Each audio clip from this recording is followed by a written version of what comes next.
Makanan murah meriah ini merupakan salah satu teman akrab mahasiswa dan perantauan di akhir bulan. Banyak rumor di luar sana jika mie instan itu tidak sehat, berbahaya, mengandung lilin, menyebabkan tumor, kanker, dan penyakit lain yang seram-seram.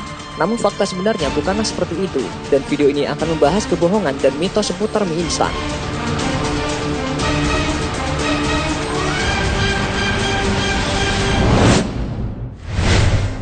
Memasak mie instan dengan bumbu menyebabkan kanker.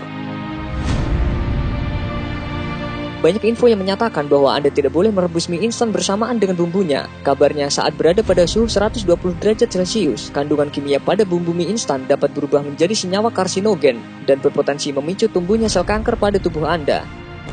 Sampai saat ini belum pernah ditemukan adanya senyawa karsinogen pada mie instan. Di sisi lain, pemasakan mie instan tidaklah sampai pada suhu 120 derajat Celcius. Mie instan sebelumnya telah melalui proses penggorengan, sehingga yang dijual dalam kemasan sudahlah setengah matang. Untuk menyantapnya, Anda hanya perlu memanaskan mie instan pada suhu air mendidih, yaitu sekitar 90-100 derajat Celcius, dan dalam waktu kurang dari 5 menit.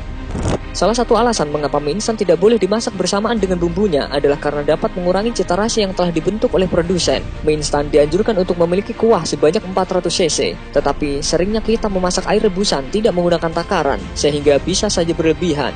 Dan jika bumbunya sudah terlanjur tercampur, bisa jadi bumbunya tidak akan terasa sama sekali.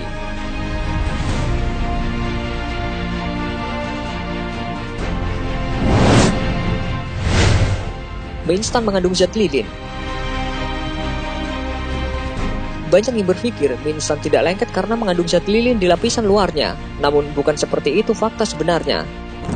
Mie instan bisa saling tidak melekat satu sama lain bukanlah karena penggunaan zat lilin, melainkan karena adanya kandungan minyak di dalam mie instan. Pada pembuatannya, mie instan melalui proses deep frying yang bertujuan untuk mengurangi kadar air dan membuat mie instan tetap awet.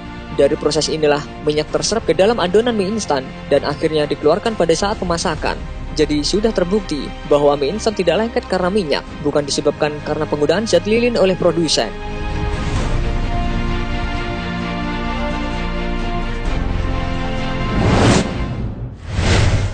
Mie instan adalah karbohidrat pengganti nasi.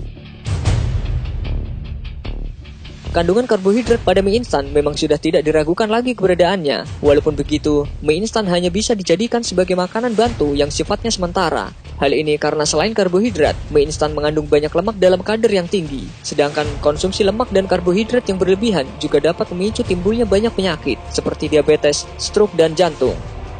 Oleh karena itu, mie instan tidak bisa dijadikan makanan pokok pengganti nasi atau sumber karbohidrat yang lain. Anda tetap harus membatasi konsumsi mie instan. Batas konsumsi mie instan yang dianjurkan hanyalah cukup 3 kali saja dalam seminggu.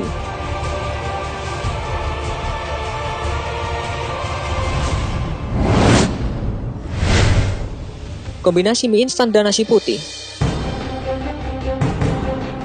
Hampir seluruh orang Indonesia pernah memakan mie instan dengan campuran nasi putih, terutama di kalangan anak kosan. Kolaborasi ini adalah penyelamat akhir bulan yang bisa membuat perut kenyang dan terganjal sampai malam. Mie instan dan nasi putih adalah sama-sama sumber karbohidrat yang cukup tinggi. Dalam satu porsinya saja, mie instan sudah mengandung 400 kalori. Jika ditambah dengan nasi putih, kandungannya pun bertambah hingga 700-800 kalori. Padahal normalnya manusia hanya membutuhkan 1.700 sampai 2.000 kalori saja per harinya. Itu pun harus dengan berbagai asupan gizi dan dalam 3 kali makan besar serta 3 kali makanan ringan. Fakta yang sebenarnya adalah selain menambah asupan kalori, perpaduan mie instan dan nasi putih ini juga dapat meningkatkan kadar gula darah dalam tubuh. Jika terlalu sering dan terlampau banyak, badan Anda tidak hanya menjadi lebih gemuk, tetapi juga beresiko terkena penyakit diabetes.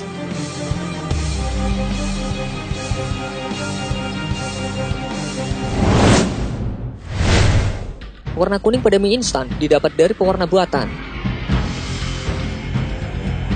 Harus diakui bahwa warna kuningnya mie instan memang tidak didapat secara alami. Dalam pembuatannya, adonan mie instan ditambahkan zat pewarna makanan, yaitu tatrazin.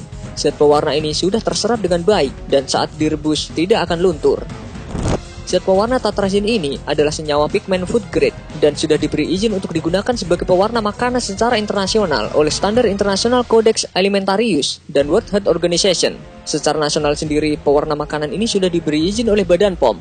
Jadi bisa dipastikan bahwa zat pewarna ini aman untuk digunakan. Lagi pula tidak hanya mie instan saja yang menggunakan zat pewarna ini. Makanan yang sering Anda makan seperti permen dan jajanan ciki juga menggunakannya.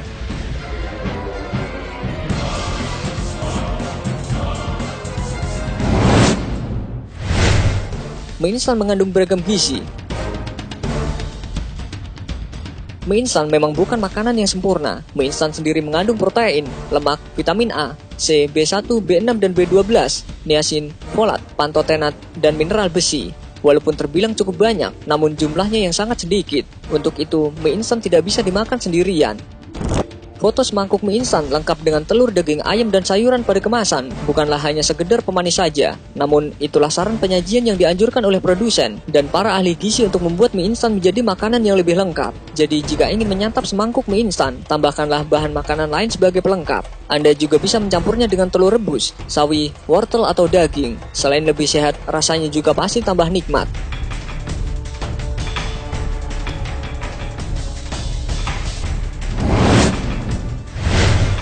Mie instan mengandung pengawet dalam kadar tinggi.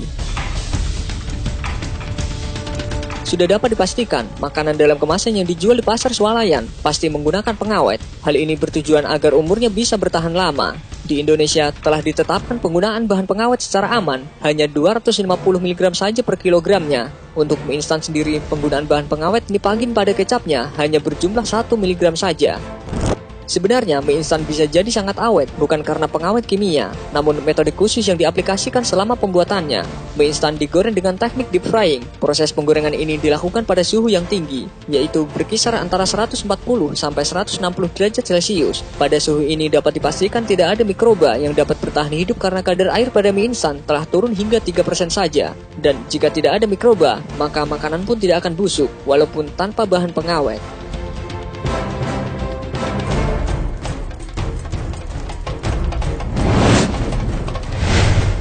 Air rebusan mie instan berbahaya. Banyak cerita yang menyatakan kalau mie instan harus direbus sebanyak 2 kali agar tidak ada lagi zat kimia di dalamnya. Selain itu, air rebusan mie instan yang pertama juga katanya tidak boleh dijadikan kuah karena disitulah banyak terkandung zat kimia yang berbahaya bagi tubuh. Menurut Profesor Dr. Winarno, kabar mengenai bahayanya air rebusan mie instan yang pertama adalah salah. Justru di dalam air rebusan pertama itulah terdapat kandungan zat besi, zinc, vitamin, dan beta-karotin tinggi yang dibutuhkan oleh tubuh Anda.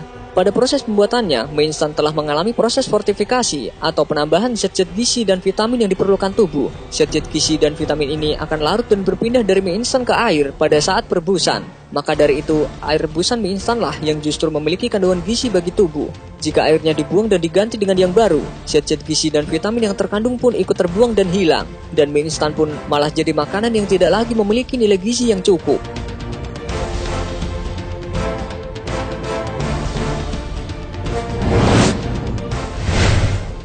Styrofoam beracun. Kemasan mie instan cup terbuat dari styrofoam yang khusus dipergunakan untuk makanan. Styrofoam ini sudah melewati berbagai penelitian dari Badan Pengawas Obat dan Makanan dan Kementerian Lingkungan Jepang, hingga akhirnya dinyatakan memenuhi syarat sebagai kemasan produk pangan. Saat diproduksi sebagai kemasan produk pangan, styrofoam ini melalui proses pressing yang begitu ketat dan memenuhi standar. Proses inilah yang membuat molekul-molekul styrofoam tidak rontok dan akhirnya tidak larut bersama mie instan saat diseduh dengan air panas.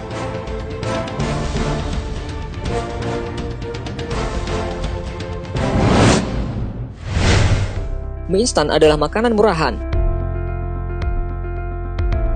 Sebagai anak kos dan perantauan, saat tidak ada uang untuk makan, mie instan selalu hadir sebagai pahlawan dan memberikan rasa mengenyangkan. Alasannya tidak lain dan tidak bukan adalah harganya yang murah.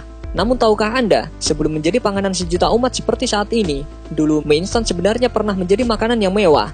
Mie instan lahir di Jepang dari tangan Momofuku Ando, pendiri perusahaan ramen instan Nissin. Pada tahun 1958, ramen instan pertama pun hadir dengan rasa ayam yang khas. Ramen instan ini diharapkan menjadi makanan yang praktis dan dapat dimakan di mana saja serta kapan saja.